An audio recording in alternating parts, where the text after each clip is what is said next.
எங்க இந்த பாருதான் மூதேவி அப்படி புடிச்சு தள்ளுறானா இந்த கமருதீன் மூதேவிக்கு என்னங்க ஆச்சு? அவனும் சேர்ந்து தள்ளுறாங்க.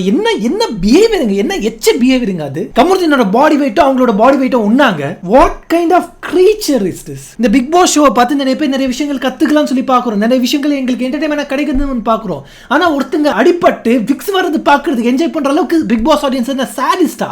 அந்த மாதிரியே நாங்க இருக்கோம். இதுவா நாங்க எதிர்பார்க்கிறோம்? இந்த மாதிரி ஒரு கண்டெஸ்டன்ட்ல யாருங்க சூஸ் பண்ணது? இந்த மாதிரி ஒரு சாடிஸ்டான ஒரு மட்டமான ஒரு மோசமான ஒரு பர்சனை நான் இந்த லைஃப்ல பார்த்தது இல்லைங்க. லாஸ்ட் இயர் ஜெஃப்ரி ஒன்னு பண்ணாங்க, அது அவ்வளவு விமர்சனம் நான் பண்ணாங்க. ஆனா அது இதெல்லாம் தாண்டி இருக்கு. ஜெஃப்ரி ஆச்சு தெரியாம வந்து ராணா மேல விழுந்து வந்து அவன் கத்துனா. ஆனா இந்த இடத்துல பாரு வேணும்னு அந்த கதவை திறந்து காலால எட்டி உதச்சி கீழே விழுறாங்க. கீழே விழுந்து அவங்க கால் வந்து மாட்டுது அந்த டோர்ல. மூதேவி ஒரு 10 நிமிஷம் வெயிட் பண்றி, அவங்க வெளியே வரட்டும், அவுட் ஆயிட்டாங்க அவன். ஆனா அதெல்லாம் கிடையாது. டோர் மூணு சொல்லி அவங்க காலை அப்படி கிழிச்சிட்டு மூடுறாங்க. கண்டிப்பா ஸ்கிராச்சஸ் ஆயிருக்காங்க அவங்க கால்ல.